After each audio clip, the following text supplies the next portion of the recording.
Welcome back to another edition of the Monday After. It's the Monday after Ohio State 24, Michigan 30, Michigan 30, Ohio State 24 in a gloomy, and cloudy Columbus, Ohio.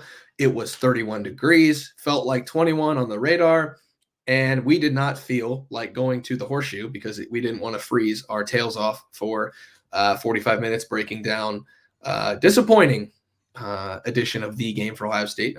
Number two, Ohio State goes down to Michigan 30-24, but you already know that by now. Over there in the middle, Andy Backstrom. On the other side of that screen, Tim May. I'm Spencer Holbrook. Fellas, we're going to get into it a lot. But it's three straight, another edition of the game that Ryan Day and the Buckeyes don't get done. And unlike the last two where you get blown out and you have no clue, what the future holds, part of me, after rewatching, looked at it and said that this was just a really good game between two teams and the road team lost by one score. Another part of me looks at it and says, man, the Buckeyes left a lot on the field.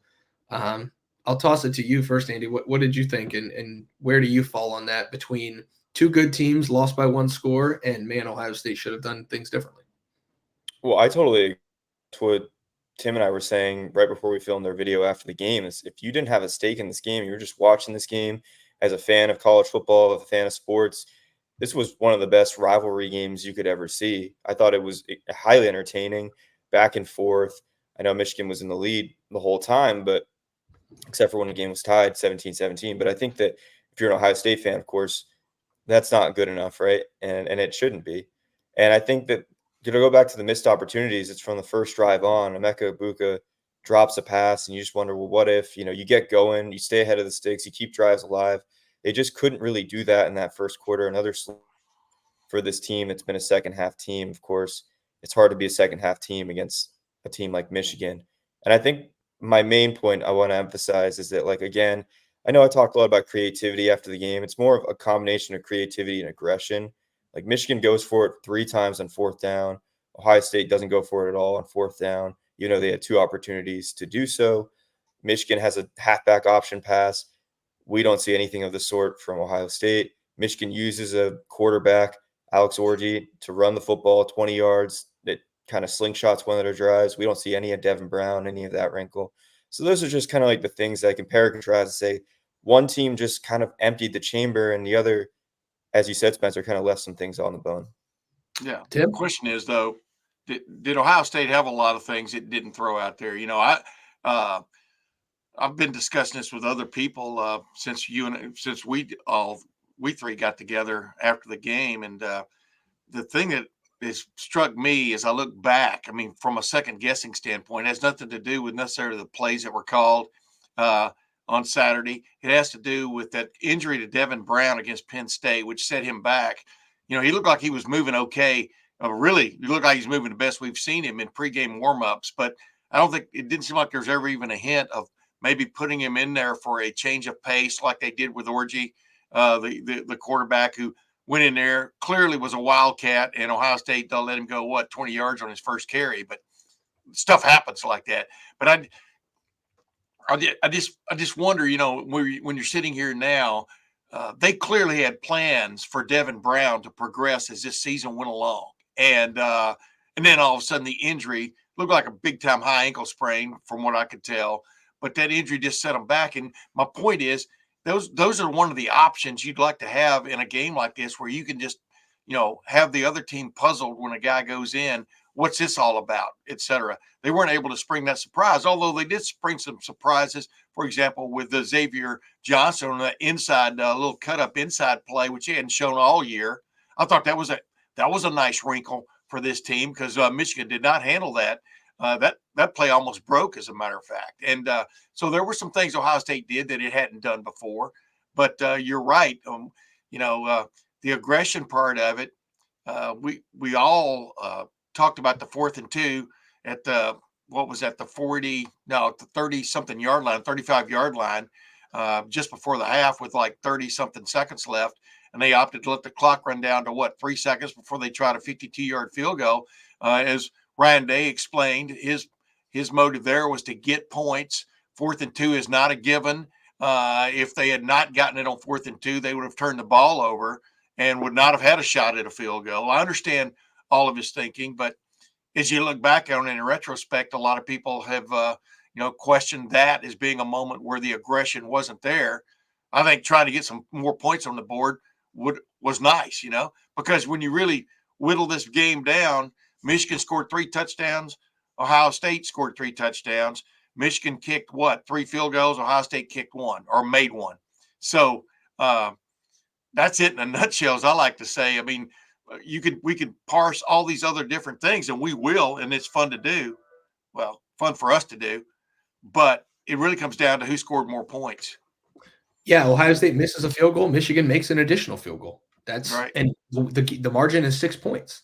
Right. That mean, means Michigan, the two turnovers where I agree on cliches about games, the 2 turnovers for Ohio State were huge when they happened. And they are huge. They weigh huge now. The interception there early in the game that set up Michigan for its go-ahead score, and then the interception at the end of the game when Kyle McCord was hit sort of as he threw the ball, and the Michigan kid made a hell of a play on it to intercept the ball, the diving interception. End of game, though. Those weigh huge in this one. Well, I'm not even, talk about turnovers, situations, aggression. I wasn't even as angry on the rewatch with Ryan Day not going for it on the 4th and 2 at the end of the half. But if you're Ryan Day, you've lost 2 straight games to Michigan. You're trying to set the tone early for your team. You're trying to show that you believe in them on the road. You get a 4th and inches on the first drive of the game at midfield. You definitely trusted your defense in this game to win you the game because you played like you trusted your defense. Yeah. If you trust your defense at the 30, where Jesse Mirko punted it to because he had a bad day punting, then trust your defense at the 46 and go for it on 4th and 1 and set the tone for the rest of the game. The first drive of the game, you get 4th and 1, and you just punt. And it was a 33-yard punt. It was a terrible punt. And it was a bad day for punting across the board. And that's something that we'll get into, I'm sure, at some point in the video that we do here, maybe this offseason, because just another terrible special teams day for Ohio State. But, I'm not here to talk about that at the first 5 minutes of the Michigan autopsy. But, the aggression that Sharon Moore showed was nothing short of incredible. I will give Sharon Moore a lot of credit because he did not coach like an interim. He did not coach like he was trying to impress the boss. He was coaching like he was trying to win a damn game, and he did because he was aggressive. And on 4th downs, he went for it, and he got a touchdown on a drive where he went for 3 4th downs. Ohio State couldn't get off the field. And Ohio State not getting off the field was the name of the game. Michigan continued to stay aggressive. The halfback pass, tight ends across the middle, putting Tommy Eichenberg in situations he was uncomfortable with. We haven't seen that a lot this year. Michigan was able to do it. The biggest thing for me is one coach, and I'm not here to just completely rip on Ryan Day and the Ohio State staff, but one staff coached to win and one staff coached not to lose. And we know which one won and which one lost. And I think that's the biggest difference in this entire game, Andy, is the aggression just simply wasn't there when we thought it would be. The aggression for Michigan's really interesting to look at because they were 3 of 12 on 3rd down, but their average 3rd down distance was 4.8 yards. And that's the fewest yards per 3rd down that any Ohio State opponents had this year. And so that set up those 4th and shorts. Every time they went for it on 4th down, it was 4th and 1, 4th and inches at the goal line, or a 4th and 2 they had where they play action faked and threw it to Colston Loveland. So they were, putting themselves in really great positions to go for it. And as we mentioned, Ohio State was in pretty good position there with the 4th and 2 and then the 4th and inches, which I think Xavier Johnson might have actually gotten. No one actually reviewed that, and that was an interesting moment there in that game in the first quarter. But yeah, Michigan was in great position to convert those 4th downs.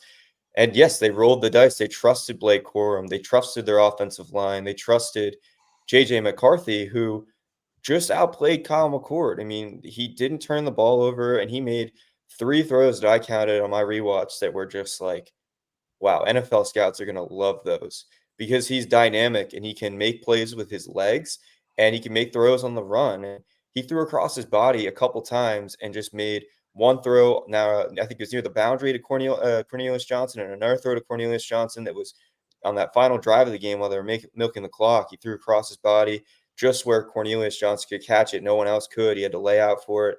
That helped extend that game-ending drive, or almost game-ending drive. And then also the throw he made in between Malik Hartford and Denzel Burke was incredible. So I thought that J.J. McCarthy just had himself another day against Ohio State. Yeah, I did too. And that happens. And number two, I thought, like you're talking about, what got me through the game, just like last year, but definitely this year, I thought the Michigan quarterback was more comfortable in the setting than the Ohio State quarterback was. And that includes CJ Stroud last year. Uh, you know, Cal McCord, like I said, if you go back and just look at the stats, pretty good stats, except for the two interceptions, right? And you don't just toss those out when the game is as close as this game was. The mistakes come back and bite you right in the rear end. But I thought JJ McCarthy kind of reminded me of, like, uh, for an analogy, kind of, guy you guys never even heard of, Bob Greasy, the way he used to run the Miami Dolphins offense back in the 60s and early 70s. Just made the plays when he had to, handed the ball off. Michigan does a great job. This is where Michigan has done a great job the last several years. Forget about whether they're getting signals or not. That's a discussion for another day. But where they do a great job is make you totally respect the middle of the field, the middle of the scrimmage line in short yardage situations. And then boom, they're not afraid to throw the ball. I mean, the little, like you said, the pass, I think Spence pointed out, the little pass to the edge where the tight end beat Sonny Styles on a little shoot route for a first down. That was a huge play. I mean, when you go back and decipher things, and Ohio State never went for it on fourth down. So they were never able to show that boldness, of being able to do something like that, because they never were really established. We're big, tough, and mighty, and we're going to go for it kind of situation. And by the way, that spot with Xavier Johnson, you can look at that 3 or 4 different ways. To me, it looked like his butt hit, and that's where the ball's dead. We can conjecture that all we want, but yeah, I go back to what you're saying. It's just, but I add to the fact that Michigan has spent 3 years now, more than that really, establishing that whether you like it or not, they own the middle of the field in those kind of situations. Now, what are you going to do? Well, and to continue on this aggression point, because that's what it is. Like, Michigan was aggressive in the middle of the field. They were aggressive on the 4th and 1s to the edges. Yep. They were just the more aggressive team, and that's not just a Ryan Day talking point with Ohio State on offense. Jim Knowles at Oklahoma State, nicknamed Sir Blitz a lot. So he does that at Ohio State in year 1. He gets burned by it. Overcorrects so much so that the quarterback who is like 30 points worse efficiency-wise against the blitz, he only blitzes J.J. McCarthy 4 times. And there was never a point, except for the sack with Jack Sawyer and Mike Hall, where I thought J.J. McCarthy looked uncomfortable. When Ohio State blitzed him, he did look a little uncomfortable. He did have to get outside the pocket. One time he gets outside the pocket, Larry Johnson had a defensive lineman who wasn't Jack Sawyer in there, who loses the edge. Jack Sawyer doesn't lose the edge on those pass rushes. And what happens? J.J. McCarthy gets loose for 15 yards. Yeah. So Ryan Day deserves a brunt of the blow for not being aggressive on the offensive side of the ball, but we can't you're not just going to let Jim Knowles beat the charges here, because last year he was so aggressive with the blitz that he gave up big plays. This year he was so lax with the blitz that Michigan was able to pick Ohio State apart. And that goes back to an entire philosophy program-wide, I think, right now, of not being aggressive enough. Ohio State relies on talent, a talent advantage, and what they perceive to be a coaching advantage to win games. And that works 11 times out of 12. But in the 12th game, you have to be more aggressive. And that doesn't just mean going forward on 4th and 1 near midfield. That doesn't just mean burning a time or, getting up to the snap and getting a playoff on 4th and 1 and 2, converting and getting a score before the half, or even making it an easier field goal. It's not just on the offensive side. I think it's on the defensive side too. Ohio State was not aggressive on the defensive side of the ball. And if you're not aggressive against J.J. McCarthy, who's a pro-level quarterback, he's going to show you that he's a pro-level quarterback. And I think that's one of the biggest differences. Yeah. Michigan was willing to get after Kyle McCord. Ohio State wasn't willing to get after J.J. McCarthy because they didn't want to sacrifice big plays. And Michigan's not an explosive offense, but they can march down the field if you don't make them think twice about what you're going to do. Once they showed that they weren't going to blitz, Michigan knew Ohio State wasn't going to blitz. Yeah, plus if Michigan's capping drives with scores one way or the other, it puts you in that tennis match kind of deal. You've got to hold serve when you have the football, and you've got to score. And you're right. I'm not putting it all on either one of the halves of Ohio State. Well, the thirds of Ohio State. The special teams play, like you said, I don't know why we would talk about that later, because special teams, the poor punting by Mirko, especially early in this game, just gave Michigan great field position, for example, right on, But the point is, when both sides balance each other, when you've got the ball, you've got to go score, especially when you're playing conservatively. And I do agree. I thought the Ohio State defense played conservatively in this game. Anders and I were sitting there talking about it, about the lack of blitz. But then when you're playing a team like Michigan, which is running the ball more than is throwing it, for example, when do you blitz? There's all kinds of ways to look at this from a strategery standpoint. So I don't know if you can lay it all on it, because they got burned last year big time, like you pointed out, by being too aggressive to a certain extent in some situations. They've got to find that happy medium, and it's easy to look back on a game after it's over and go, well, that wasn't the way to do it. Ohio State has lived pretty much on the bend but don't break kind of a defensive style, even though that's not what they're trying to play. That's what it turned into on Saturday. And the problem is it didn't break, but it didn't break in field goal position. Yeah. Andy, I'm going to set you up here because Ohio State was forcing field goals all year, and they were getting off the field. But Michigan is a better team than what Ohio State saw all year, and so that's going to happen. And in the biggest drive of the season, there was not a sense of urgency from the defense, and so Michigan was able to use 7 minutes off the clock, give Ohio State the ball, and they were okay with a field goal because they knew that Ohio State would need a touchdown, and Michigan trusted its defense with its offense, and so they burned 7 minutes off the clock. Ohio State has exactly a minute to get down the field, and that's just not enough time with no timeouts in that kind of atmosphere. It just the program wide, I just thought the aggression just wasn't there. Yeah, it's antithetical to the entire defensive approach this year, which is to win games on defense and to make those game-changing plays on defense. And it just kind of felt like the defense was just existing. It was in base a lot. We didn't see a lot of that, as you said, Spencer, the blitzing, the creativity. But I don't even know if you necessarily need that, because we didn't see a ton of that throughout this year. There weren't a ton of blitzes this year. There were a few you could handpick.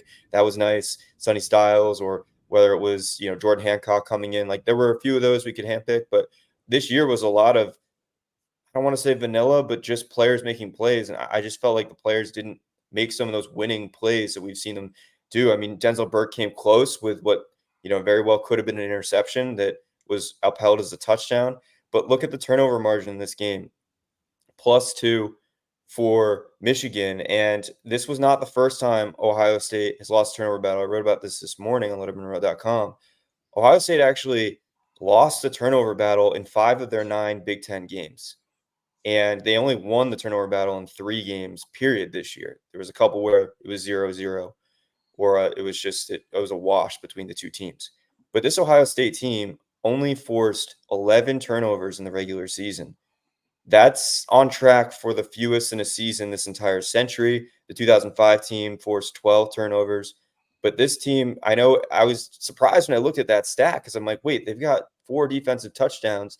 And I think that kind of distracts from the fact that they didn't really get a lot of takeaways this year. And when you want to win the turnover battle every game this season, but especially in this game, they weren't really doing that all season. So to expect it to happen in the biggest game of the season, maybe we shouldn't have expected that, because that's not what this team has really been doing this year. Yeah, but then the turnovers weighed heavily. The 2 that Michigan got weighed heavily. So that's why that cliche endures after this game. Tim, I don't mean to cut you off, but I said 3 weeks ago when Andy and I first started talking, looking ahead at the Michigan game, the thing that stands out to me about Michigan, even in a blowout of Minnesota, because it was the first time I sat down and watched 60 minutes of Michigan football, even when it was 52-10, I was locked in just to see what this team does. They don't beat themselves.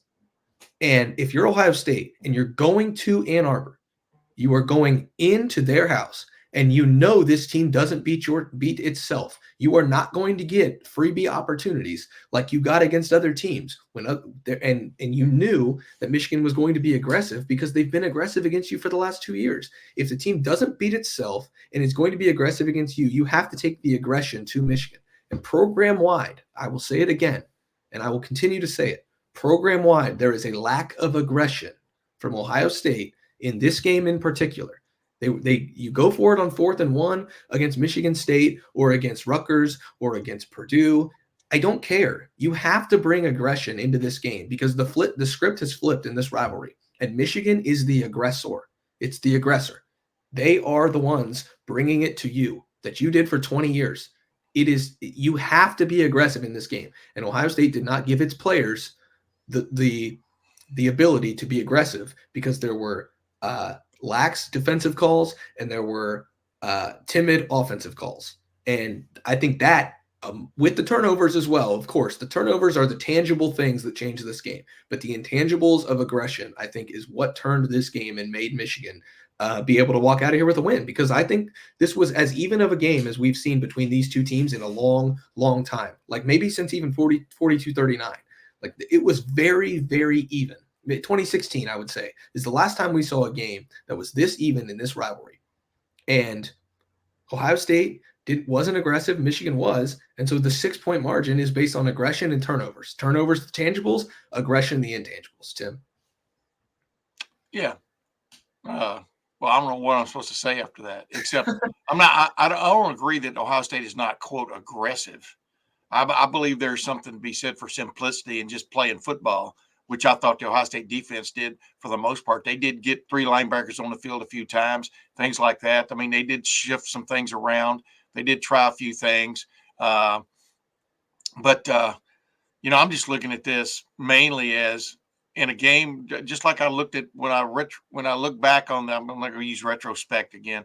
When I look back on the Ohio State Michigan game of 2006, the game of the century, that game was 42-38 final score, or whatever it was. It was go for it. I mean, meaning not necessarily go for it on 4th down. I just meant those two teams came out throwing the football and got after it. When I look back at Ohio State's game this past weekend, I just see a couple of 3 plays, almost every other series that blew up in Ohio State's face, either because Michigan got to the quarterback or Michigan happened to be standing there like on a little quick inside swing to Spencer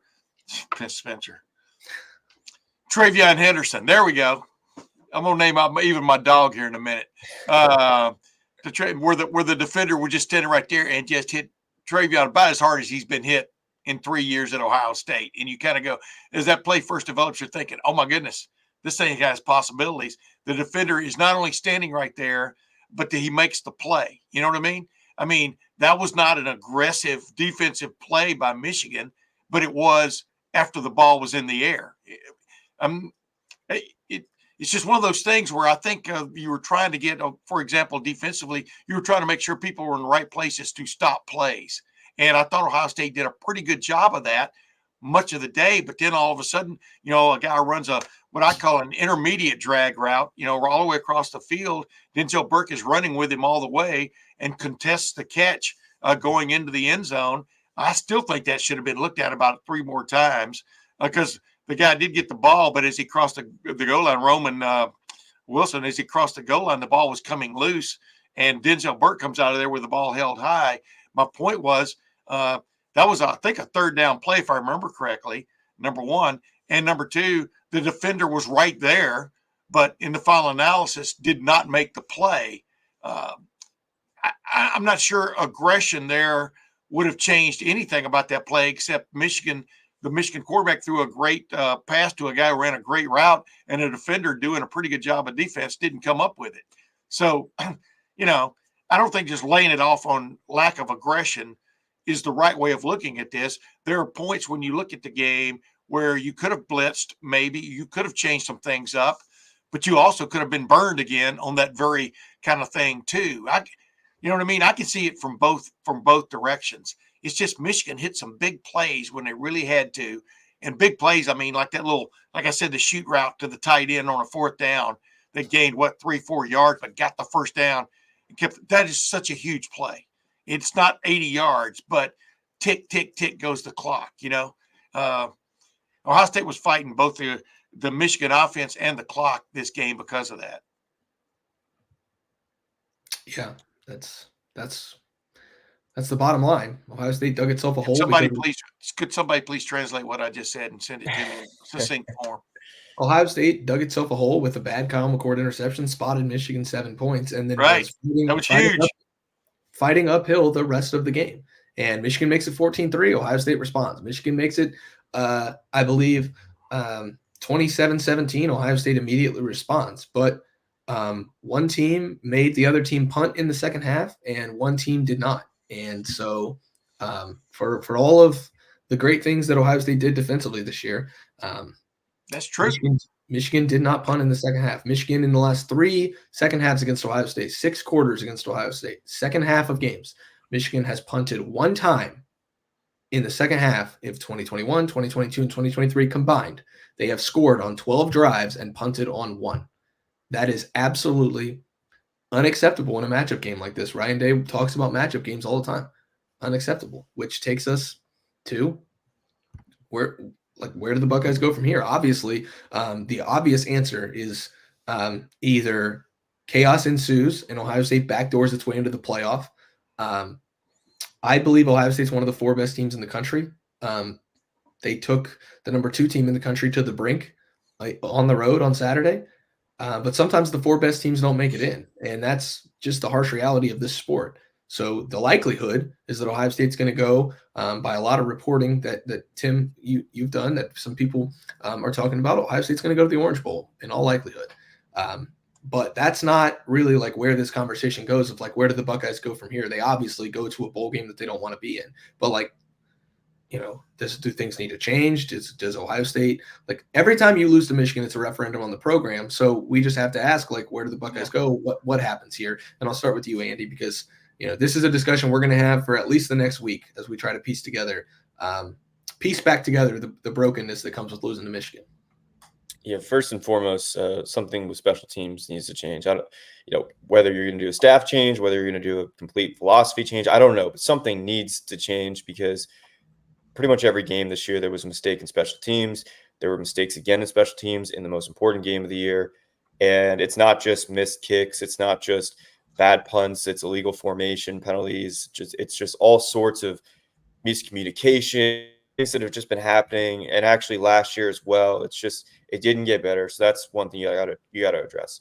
Secondly, you got to figure out what you're going to do at quarterback. Kyle McCord, I think, is a viable option, but if you're not comfortable with him in another year, what are you doing there? Are you looking at Devin Brown again? Are you going to the transfer portal? Are you confident in someone's development like Lincoln Keenholz? That seems a little bit premature to me, but where are you going to go? You got Aaron Nolan coming in, another highly touted recruit. Like, I think that's a huge conversation to be had about what is happening at quarterback. It's the most important position. That's been Ryan Day's, I don't want to say saving grace, but that's been his best maybe attribute as a coach at Ohio State is kind of handpicking these quarterbacks, having a lot of success with that. Kyle McCord was good this year. He wasn't great this year. He was good. Where do you go from there? Do you trust that he'll be great in year 2? Tim? Yeah, I mean, the quarterback thing is the easy bullseye to go to from the get-go because C.J. Stroud was a first-year starter in 2021. They didn't make the college football playoff, but they won the Rose Bowl in dramatic fashion that propelled them into 2022 when that was a hell of a team. Let's face it, lost one game to Georgia. I think it was Georgia, right? The only team that's come close to beating Georgia over the last 3 years. Sometimes, here's the conundrum you have at quarterback is, number one, you've invested a whole season into this guy getting better, this guy becoming the guy that can take you places the next year, who is talented, threw some balls, had some great passes against Michigan, lest we forget. Threw three touchdown passes against Michigan. That's a pretty good day on most normal days. but threw it to the opposition twice by hook or crook. Michigan got 2 interceptions. But I really think what the retarded development for this team came when Devin Brown got hurt against Penn State, and you had that option coming on at quarterback just to if nothing else, like I said earlier, just kind of shake it up a little bit, just from your attack standpoint. The opposition had to prepare, but it didn't give you the option of putting Devin Brown in the game and letting Kyle McCord watch for a series or two as this thing went on. And just like as the season started, maybe settling this thing on the field once and for all. Who is the more dynamic quarterback? Who is going to take you to that level you've got to get to win a national championship?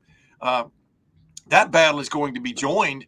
I don't think Kyle McCord's going anywhere this offseason from the standpoint of NFL. Remember I think it was somebody even on this panel that said that could be the case. He could have a great year in 2023 and move on to the NFL, and Devin Brown gets his shot. I'm not going to bring that guy up, but that has not happened. So, yeah, but that hasn't happened. I think we all agree he would not be considered one of the elite quarterback prospects if he was to come out. So now you've got this battle in the offseason and in the spring that's coming, along with adding Aaron Nolan to the mix and Lincoln Kenols, who I think Lincoln Kenols has a big upside, So now what do you do? Do you sit pat with your quarterback who you've invested a whole season in from an experience standpoint, et cetera? Or do you open it wide open again? I think they open it wide open again, because why wouldn't you? If in fact they don't end up in the college football playoff and Kyle McCord save himself there. I went through all the 4 names in my head instead of saying them out loud there before I came up with Kyle McCord there that time. But the bottom line is that is a conundrum for Ryan Day. That's what, when people say he gets paid $9 million, he should beat Michigan. Well, that, even if you're making $50,000 a year as the head coach at Ohio State, the pressure of beating Michigan is going to still be there, whatever. But you do make $9 million because you go out and recruit. You're the head of the program, but you are also the final arbiter in such things as your starting quarterback. So that's going to be an interesting offseason for Ryan Day, no matter what shakes out over the next week. So, and I do agree about the special teams thing. My goodness. Yeah, special teams has to change. Nobody's going to argue that, right? Yeah, but it was the illegal formation they got in. Illegal, the wrong formation they got in with 5 guys at least, only 6 guys up. That's what you hold. I mean, Jesse Mirko's going to hit a bad punter 3. We've seen that now, but that's just execution of an individual. But when it comes to execution of the group, as John McKay, former coach at Tampa Bay, said, I'm for it. Yeah, it was bad. Special teams was terrible this year. That's the bottom line. If you have an error that we can point to in every game, then you're bad. So it was like a C or C minus. Let's put it that way. I'm not going to give it that much credit. But aside from that, the quarterback thing is interesting because you can talk about Devin Brown, Lincoln Keenholz, Aaron Nolan, all you want. You throw a first-year quarterback in there, they're going to have first-year struggles. Yes. And so do you want to reset that, or would you like to roll the dice with your development, Ryan Day? You are the quarterback guru. Would you like to roll the dice with your quarterback development and take Kyle McCord into year 2? I think that sounds more appetizing than option A there with going back to a first-year starter next year. And one thing that I caution Ohio State fans, we were all talking about the same things. I know CJ Stroud looked better in year 1 than Kyle McCord did in year 1. We were talking about the same things, though. Can CJ Stroud beat Michigan? Is CJ Stroud the answer at quarterback? And then the Rose Bowl happened. So I would caution Ohio State fans, take a deep breath with the quarterback controversy that you want to see, because a quarterback controversy doesn't always end in the perfect fashion. And if CJ Stroud doesn't have the Rose Bowl that he had after the 2021 season, Ohio State fans do not go into 2022 feeling as confidently as they were. So, well, wait a minute, though. You're leaving out a big point in that whole thing, though. He still didn't beat Michigan, though. I know that, but I'm with you. Don't put yourself in the mindset of post CJ Stroud 2023. We're talking about it. Put yourself in the mindset of 2021, the month between the Michigan loss on the road in Ann Arbor, 42-27, and the Rose Bowl, because CJ Stroud, a lot of people thought he was a system quarterback, and without Chris Olave and Garrett Wilson in the Rose Bowl, we were going to find out who CJ Stroud was. Well, we found out. And the month of bowl practice gives all of these guys a chance to take a monumental leap forward. And Kyle McCord, after a full year of starting in the month of bowl practice, because for 13 weeks now, he has been preparing each week for individual opponents. For a month of bowl practice now, probably 3 weeks of that, he can sit back and work on Kyle McCord. And so if Kyle McCord goes out and looks good in a bowl game that's not the college football playoff, then you feel a lot differently heading into the offseason, and you know who your quarterback is heading into the offseason. So I caution Ohio State fans to throw Kyle McCord into the lion's den right now, because I think that there's a reality where he goes into the bowl game and looks really good in a bowl game, and then you have your quarterback for 2023. Yeah, and here's the thing. Here's the thing. Coming out of a win over Michigan routinely, over my 40.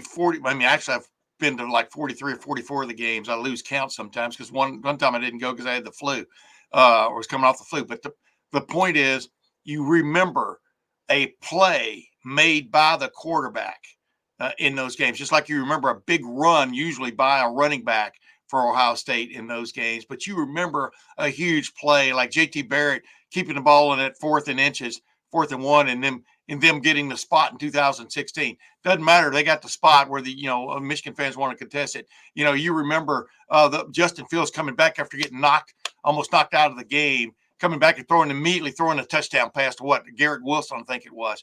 You understand what I'm saying? You're coming out of the last 3 games against Michigan.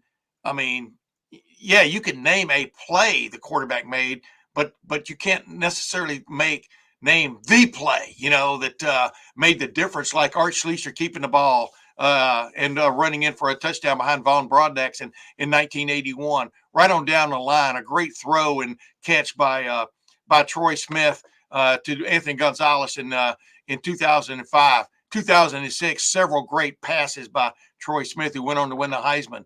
You don't have that since the last 3 games they played against Michigan of that great play that, wow, that really turned the game. And so that's what you're running into because the fans are not going to be happy until really Kyle McCord or whomever beats Michigan next year. And they're not going to be happy until they show that they can do it. I think C.J. Stroud in the 2021 Rose Bowl gave you optimism that he could do it in 2022. I think but he didn't, is my point. I understand that, Tim. What I'm trying to say here is there was confidence that he was the guy heading into 2022, no matter what, because of the Rose Bowl performance. So Kyle McCord now has a chance to go into a bowl game and have the kind of performance that tells you he can be the guy moving forward. And until then, I'm pumping the brakes on a quarterback conversation. In other words, what you're saying is a great performance in the Orange Bowl or whatever, maybe they get in the college football playoff, a great performance there quells the riot that's going on among Ohio State fans. Absolutely. Absolutely. Yeah, I'm with you. A year 2 quarterback is better than a year 1 quarterback, unless that year 1 I agree 100%. is a Justin Fields. Andy, your thoughts? Yeah, unless they went to the portal and found someone, just for sure. Yeah, I mean, there's always that market now more than ever. I think that there's so much to like about Kyle McCord. I think his composure is an asset. I think that's hard to come by in the sport. I think his ability to make all the throws on the field. I mean, the throw he made, Tim, when you brought that point up, I agree with you because they didn't win the game. So there's not one that sticks out. But if they had won the game, maybe that throw he made to Marvin Harrison Jr., where he slid up in the pocket. I mean, how many times this year have we seen him just backpedal and commit an intentional grounding penalty or take a sack? He finally slid up and got hit as he threw and threw it to Marvin, who made a catch one-handed while being tackled by Will Johnson. DPI. I mean, that was an incredible play. That was a great play. Yeah. And there's just – he shows you that he can make all the throws. I think the troubling thing about Kyle McCord is just sometimes the way he sees the field. It sometimes is the first read, and if it's not the first read, he doesn't see the second or the third when they might be open. Like he almost threw an interception on a pass to Cade Stover in the first half, and Marvin was open on a drag, which has been so effective for them and ended up being a touchdown later in the game for him, but didn't see Marvin there. That could have been a pickup of 10, 15 yards instead, puts the ball in harm. And that's the main thing, putting the ball in harm's way. Like all season, he had one game without what PFF calls a turnover-worthy play. He had just one game without one. And C.J. Stroud had 7 games without a turnover-worthy play in his first year as a starter. And so I think it's not just the comparing the passing yards, comparing the touchdown passes. For me, it's are they protecting the football? And that was always the big thing for Ryan Day this year. Yeah. And Kyle McCord just didn't do a good enough job with that. Even though he only threw 6 interceptions, there were way too many plays where he could have thrown more interceptions, or he had fumbles, or just dangerous plays or missing throws. And I think that if he does return, or even in the Orange Bowl, or whatever bowl they end up in, you would like to see him steer clear of those. Hey, let me throw this out there real quick though. Everybody keeps talking about the portal, and I understand that. So just a quick snapshot, not a 10-minute conversation.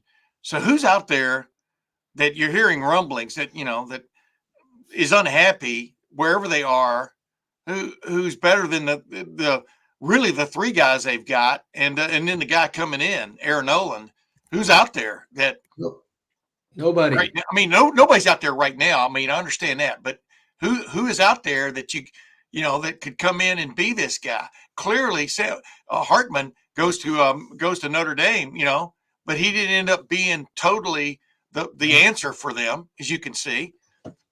Usually, a guy leaving a place, it's not like Justin Fields, who left after his freshman year just because stuff that was going on there, and he wanted a fresh take.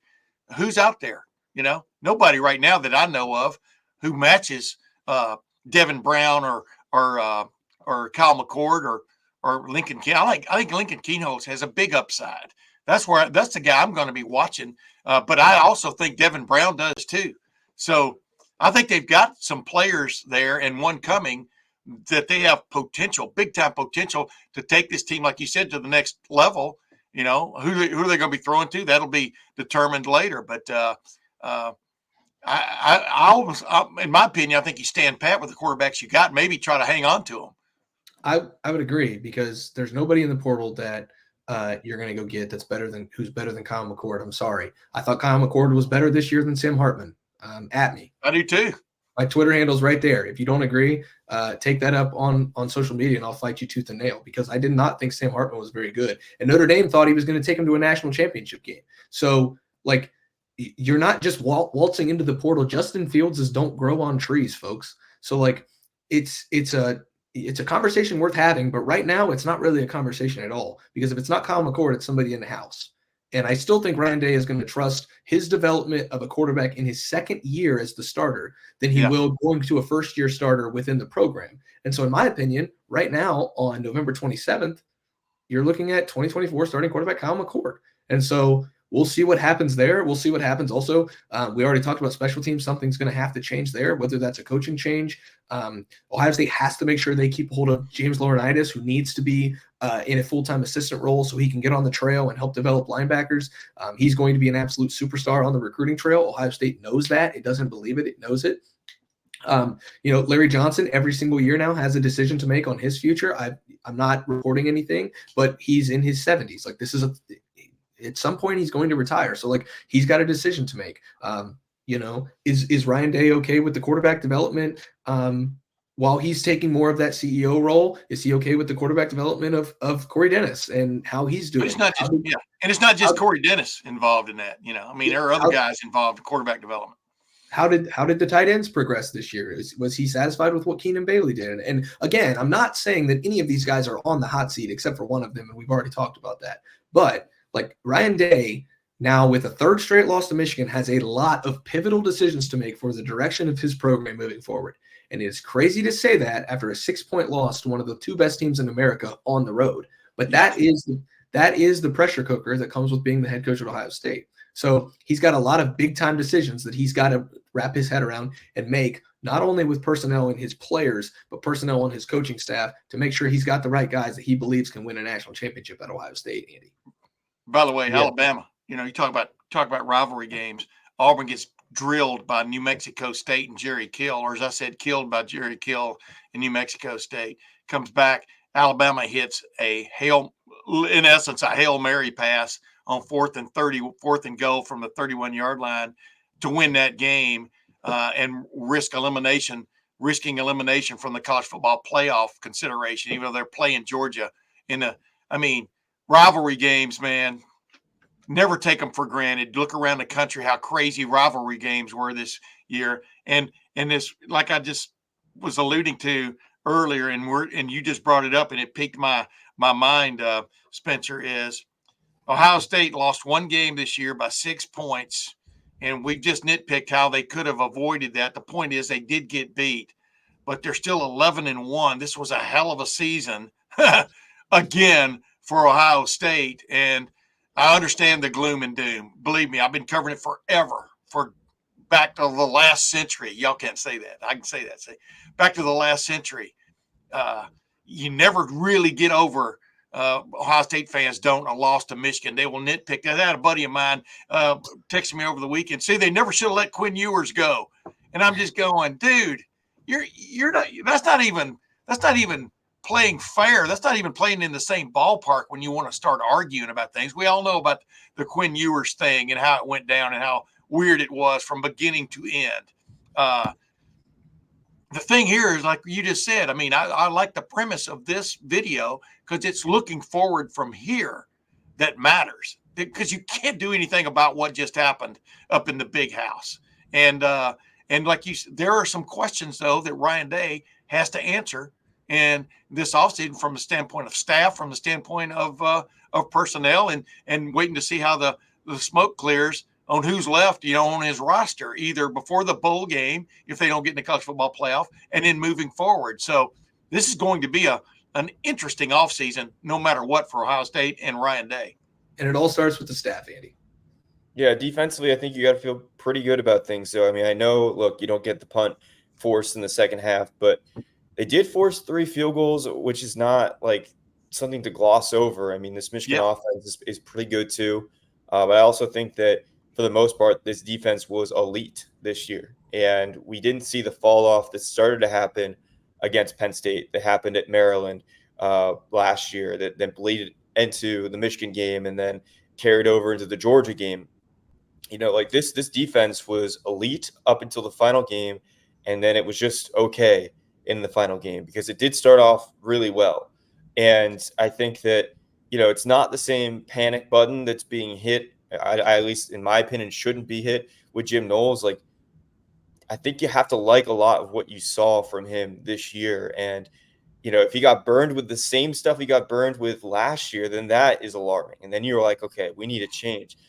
He did correct. And yes, it still wasn't a happy medium, but he did make an adjustment. And I think it's a little bit like, I don't want to say hypocritical, but all year they weren't doing those crazy blitzes and stuff. That was the philosophy switch. We gave him so much credit for that.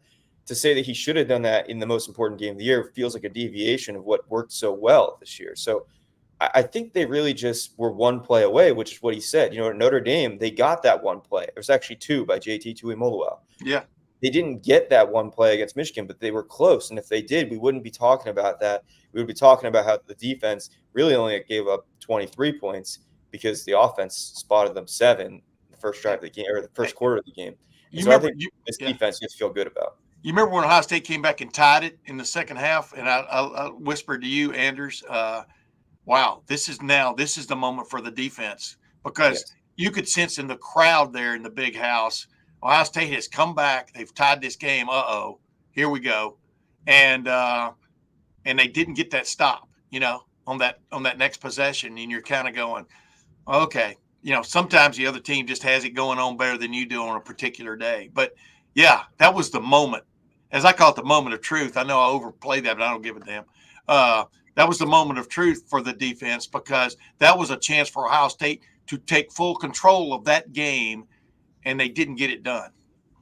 Nope, they didn't get it done. And you can be one play away. You can be close, but close only counts in horseshoes and hand grenades, and nobody gives a crap about close in the rivalry game. It is as black and white as winning or losing. It doesn't really matter how you lose. It's that you lost. Ohio State takes its first loss of the season against Michigan, 30-24. This is the Monday after.